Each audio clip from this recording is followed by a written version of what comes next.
Thank you, Honourable Deputy Speaker. Deputy Speaker, I would like to now provide my response. Normally, providing a response is providing clarification on many of the issues that have been raised. But in fact, Madam Speaker, Honourable Deputy Speaker, I do not know where to start from, given the pathetic level of performance from the other side of the House, Madam Speaker. Madam Speaker, I was listening to the proceedings when I was not here, I was upstairs. And again, as I've said in this House before, I was reminded of the Marish brothers that taught me. One particular brother, Brother Eugene Flahati, who actually took me for oratory competitions that I went into. And he always told me, he said that when you're having a debate, and when people attack you personally, when they personalize matters, when they talk about your hair, your looks, your religion, where you come from, when they don't stay on the topic, you know that they've already lost the argument. So he said, you must always be, therefore, in a much superior position when they do that. And Deputy Speaker, that is precisely what has happened. They have come to this debate and have personally attacked me. They have obfuscated figures. They have made a big shenanigan about economy. They have personalized matters. Honourable Tiko Tha, who is not here, read out the names of selective people because they are of the Muslim faith. He forgot to mention the names of other people, of other faiths, of other ethnicities. He selectively did that. Why? Because, Honourable Deputy Speaker, I'll tell you why. Because the Riyadh is 1987 head again, led by the leader of their party who sits outside this parliament. And unfortunately, Honourable Deputy Speaker, the Honourable Leader of Opposition, who is inside this Parliament, also joined the fray.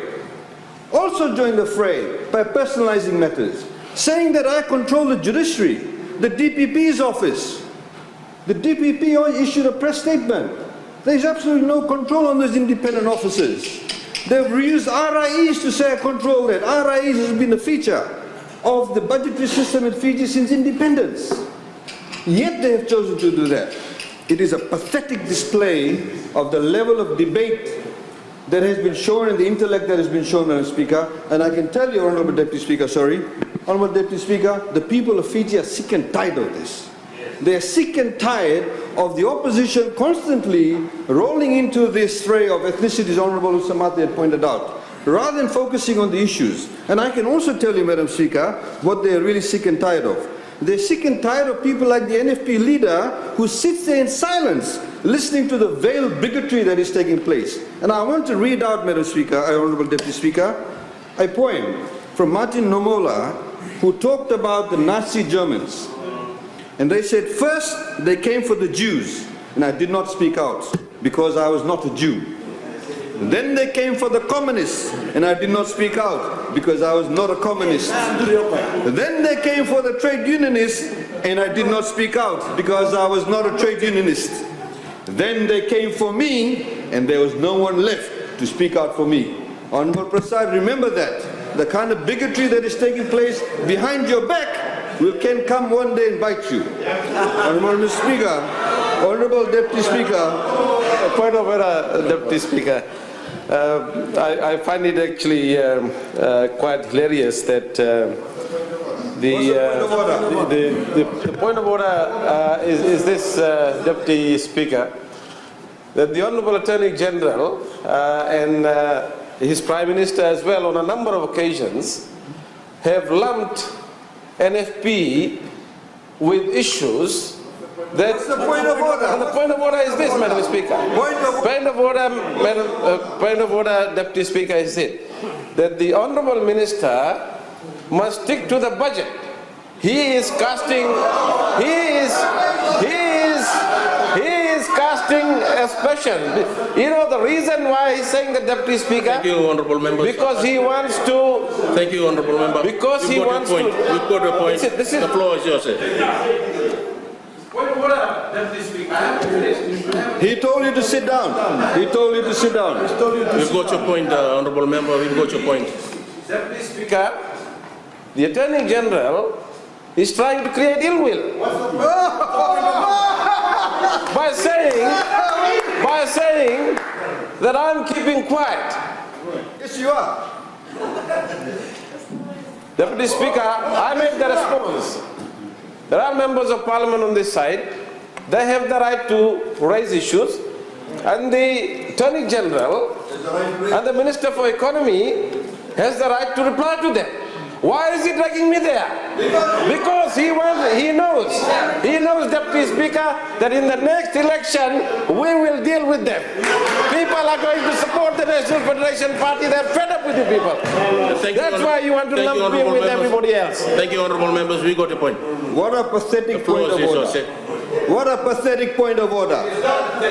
What a pathetic point of order. What a pathetic performance. What a pathetic performance by the spokesperson for the opposition on the economy. What a pathetic performance. And they have the audacity to tell us to stick to the budget when 3/4 of all their submissions was on non-budget issues, was on misrepresentations. That is what happened. He's playing the race card. They play the race card. Because it's very convenient for them to keep saying, oh, these people are concentrating on this. Biman Prasad is not saying this. Very, very convenient to tell the people that they should not support NFP. Honourable Deputy Speaker, the Honourable Whip had asked for a ruling on Standing Order 62.4. You had said for them to continue. Honourable Deputy Speaker, I have the right to also respond to that. Honourable Deputy Speaker, the reality is this. The debate entirely crumbles into personalisation of matters. The entire response crumbles into them having their small little constituencies. When the entire electoral system of the Fijian elections system set out in the Constitution is about all of us being concerned about every single Fijian, irrespective of where they live. Madam Speaker, Honourable Deputy Speaker, again I say this point. They chose to read out the names of selected group of people, yet did not read out the names of other people on boards in the civil services, head of security agencies. It is pathetic. They want to run a modern nation state, yet at a drop of a hat, they want to start dividing us. And the audacity of the leader of NFP to say that we are playing the race card. That we are playing the race card. How can that be, Honourable Deputy Speaker? This, Honourable Deputy Speaker, this shows the logic of, or lack of, that exists on the other side of the House. Now, they said, they read out selected countries of economy. Let me read out where selected countries also have Ministry of Economy. Slovenia, Israel, Lithuania, Spain, Mauritius, that they love to quote, Hungary, Cook Islands, Japan, Ukraine, Netherlands, Georgia, Ontario, the state of Ontario, Latvia, Slovak Republic. The Honourable Deputy Speaker, who again is the leader of opposition is left, did not read out these names. Honourable Whip of the opposition did not read out these names. I'm raising these issues to demonstrate the obfuscation that is taking place. The selective use of information to steer the debate in a very skewed manner. And so the people of Fiji must know what they're doing, how they're obfuscating. Let me also point out, Honourable Deputy Speaker, the kind of inconsistencies that came out from the other side. Honourable Nawaikula said that when he met a group of people in Vanuatu, he said that when the Honourable, government said, government will carry out development, the Fiji First government will carry out development, and he told them, no. He said, it's a responsibility of all governments. It's not a big deal. We're only doing what we're supposed to be doing. Absolutely right. We are doing what we're supposed to be doing. Unfortunately, none of the other governments did it.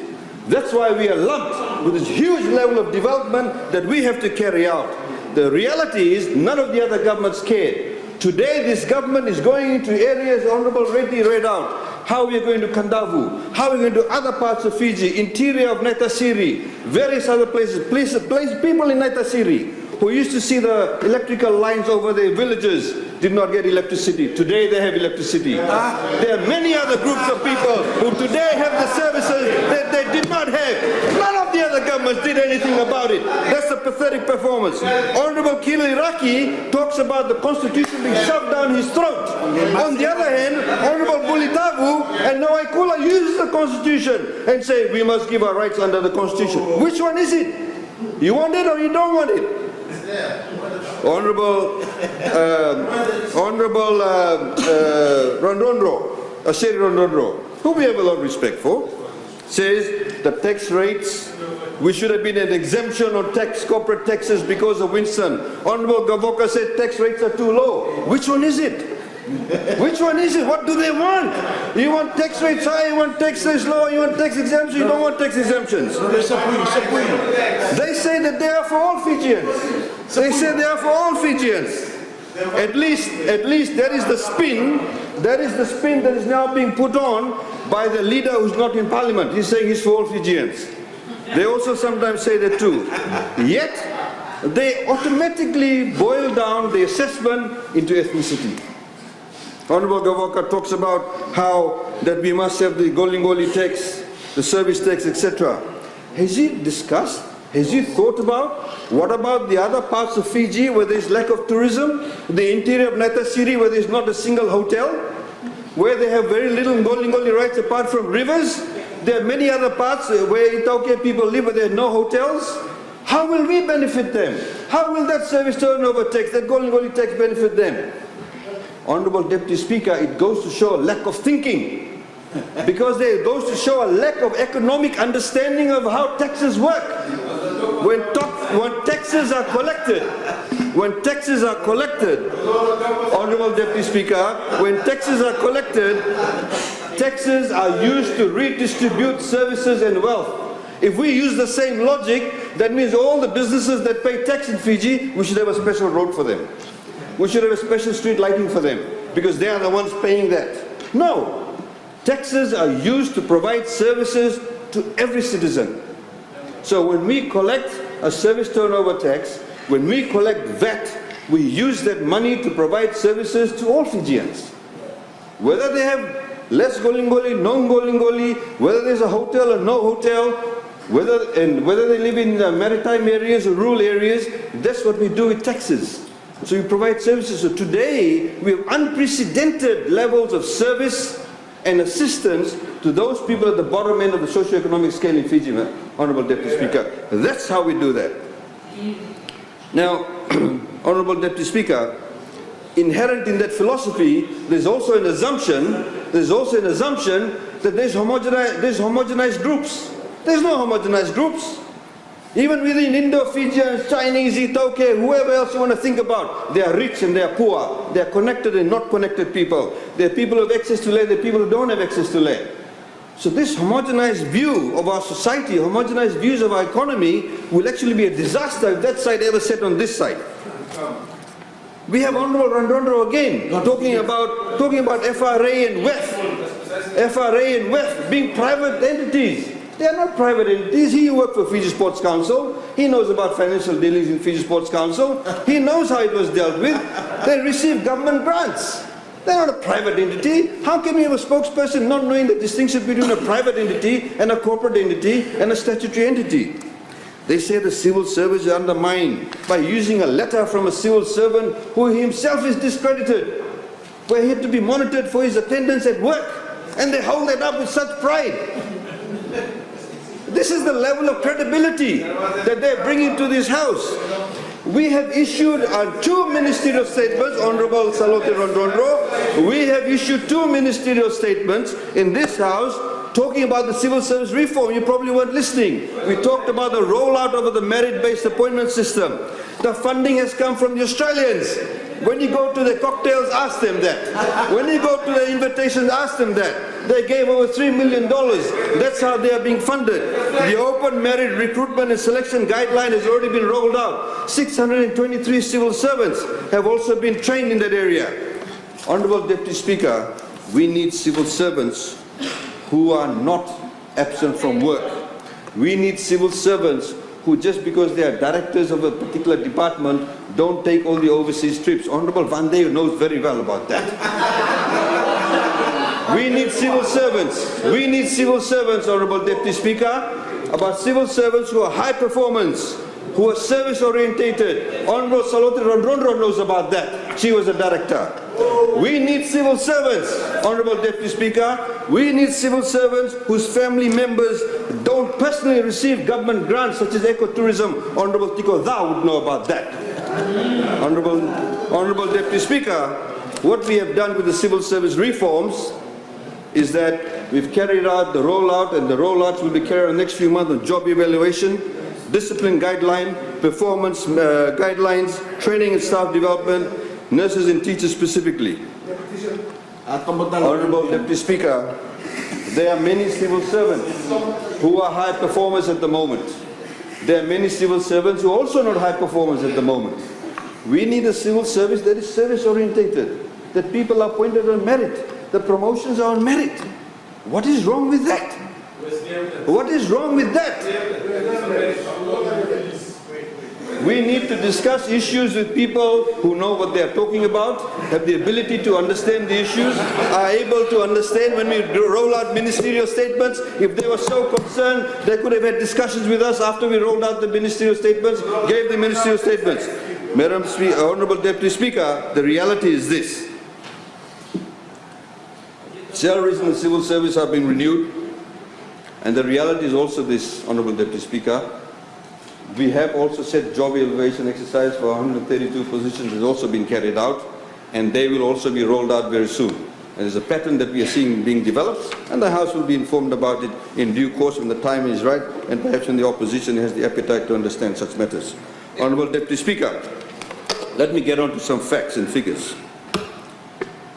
The spokesperson for the opposition himself is contradicted by saying that there is a list of common features of the past budgets of the Fiji First government, when really that points out to a level of consistency that is unprecedented. The level of consistency, the philosophical basis behind that has been extremely consistent. This is why, as Honorable Netani Rika read out, the feedback that we received from the private sector has been extremely consistent. Contrary to claims, economic growth has been consistent and sustainable. The Fijian economy grew by 5.3% in 2014 and further expanded by 4.2% in 2015. For the 2016 calendar year, the economy is expected to grow by 2.4%. The impact of the 2016-27 budget is expected to further raise this growth. The projected 2.4% growth is a remarkable achievement in itself, given the devastating effects of TC Winston. Out of the 21 economic sectors, 16 are expected to grow. The only sectors that are expected to contract include agriculture, sugar, manufacturing of sugar, which has an impact on the manufacturing sector, forestry and water, obviously, for various specific reasons because of Winston. The fact is the Fijian economy is poised to grow for 7 consecutive years, seen only once in Fiji's post-independence history, and from 2013 to 2015, the economy grew by 4.4% for 3 consecutive years. The assertion that debt level has increased by 40% from 2016 to 2014 is an incomplete assessment of the state of government's overall finances. What the Honourable Biman Prasad failed to highlight, that over the same period, government revenue excluding asset sale increased from 1.4 billion to 2.3 billion, an increase of 64.3%. In addition, Fiji's GDP, which in simple terms is the value of all goods and services produced in the economy, almost doubled from 5.3 billion in 2006 to below just 10 billion in 2016. These are facts. Honourable Deputy Speaker, Honourable Prasad also failed to look at solvency and liquidity indicators to assess government's debt position. In fact, these debt metrics explicitly highlight government's sound and sustainable fiscal position. Debt as a proportion of GDP has been declining. It was hovering around 53% in 2006 and gradually declined to 46.3% by 2015. The debt to GDP ratio for 2016-2017 is projected to be 50.4%. This figure includes the 4.7% net fiscal deficit resulting from the additional expenditure of $207.9 million specifically for TC Winston rehabilitation. If this important one-off expenditure is excluded, the projected deficit for 2016-2017 would be 2.6%, and the corresponding debt ratio would have been 47.8% of GDP. The B+ rating for long-term foreign and local currency sovereign rating released by Standard & Poor's, an international credit rating agency, yesterday further demonstrate government's prudent and robust economic management. The Moody's rating agency also earlier upgraded Fiji's credit ratings outlook from negative to stable. These ratings further demonstrate that government is well positioned to absorb any unexpected shocks. Honourable Deputy Speaker, let me further elucidate on the debt, because they have talked a lot about the debt and I do not think they understand about it. They simply look at figures and say, oh, there's debt. Let me provide a synopsis. Just please listen. You've lost your credibility. Let me provide a synopsis of the government's debt and capital expenditure. In the 10 years from 1997 to 2006, debt stock increased by $1.3 billion, while capital expenditure amounted to $2 billion. Please listen. In the following decade, 2007 to 2016, Fiji's debt stock is projected to increase by 1.7 billion, 0.4% billion higher than the previous period. The capital expenditure, however, in this period was $6.5 billion, more than threefold compared to the previous period.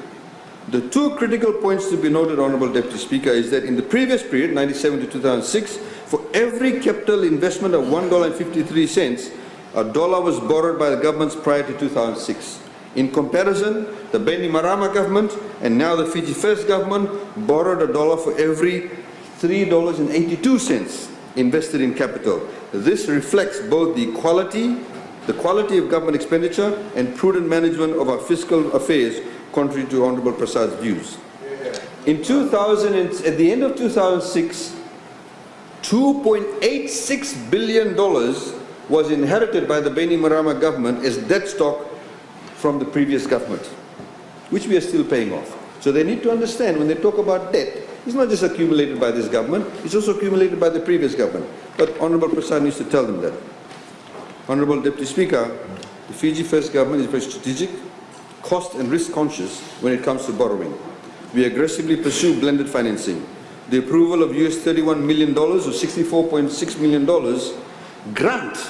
grant, Honourable Deputy Speaker, for the Urban Water Supply and Wastewater Management Project by Green Climate Fund in late 2015 is evident of government's pursuit for cheaper funds or free funds, but it also is an indication that how the other agencies view us as prudent financial managers.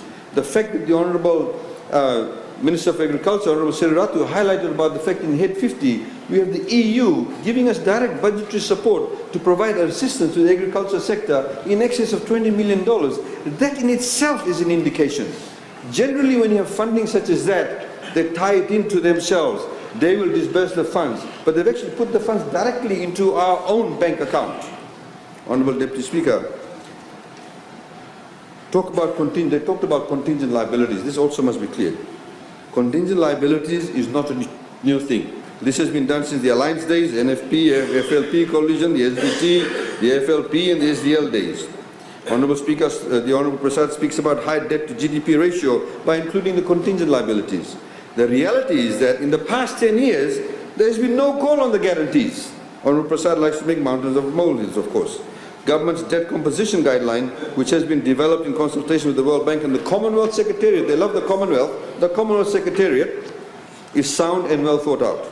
Our focus is not primarily on the level of debt, but also on the composition to safeguard against any downside risks. We continue to follow a debt strategy of maintaining domestic to external debt mix with a range of 70 to 30, plus or minus 5% of total debt. Honourable Deputy Speaker, government's operating revenue collections are more than sufficient to meet its operating expenditure. Let me explain this very simply to the other side of the House. What we gain as revenue is enough to pay for what we need to run government on a day-to-day basis, paying for your salaries, paying for Parliament, paying for the running of vehicles, photocopying, etc., salaries of civil servants. It's enough to pay for that. We only borrow when we want to build. And that, Honourable Deputy Speaker, is something that we need to do. The debt sale of assets is not a new thing, but of course they've talked about how we did not sell in 2014, 2015, because we are not selling for the sake of it. We are not selling our assets simply to fund our budget. We are selling it from a strategic perspective, where we get the right partners. You've seen the change in the ports, where we have divested not all our shares, but some of our shares. We have seen the turnaround times improve by 33% of the ships. They no longer impose a levy on the containers that used to come to Fiji before. Well, they used to impose a levy because it was inefficient. So we are looking at strategic partners, and we will find the strategic partners, and we have got some very, very good partners at the moment on foot. Honourable Deputy Speaker, the reality is this. I can go on about the facts and figures, but I'm sure that we'll debate the various heads. The fact is, this budget, Honourable Deputy Speaker, has spun them out of control. They do not know how to react to it. They really don't know how to react to it. Here we have a budget that has taken care of the rebuild. Here is a budget that maintains increased financial prudence. Here is a budget that also addresses the employment issues pertaining to our youth, to our graduates, and also the disabled people in our country. No other government has done such an extensive assessment and extensive assistance to this group of people. So the reality is, we know they said they go down to the people. We also go. There's a lot more of us on this side, so obviously we can cover bigger ground. But there's a lot more of us, and we get the feedback. And the feedback is extremely positive, Honourable Deputy Speaker. And with those few words, Honourable Deputy Speaker, I will recommend that this budget be obviously positively approved, and that we can then go into the Committee of Supply Basis. Thank you, Honourable Deputy Speaker. Thank you.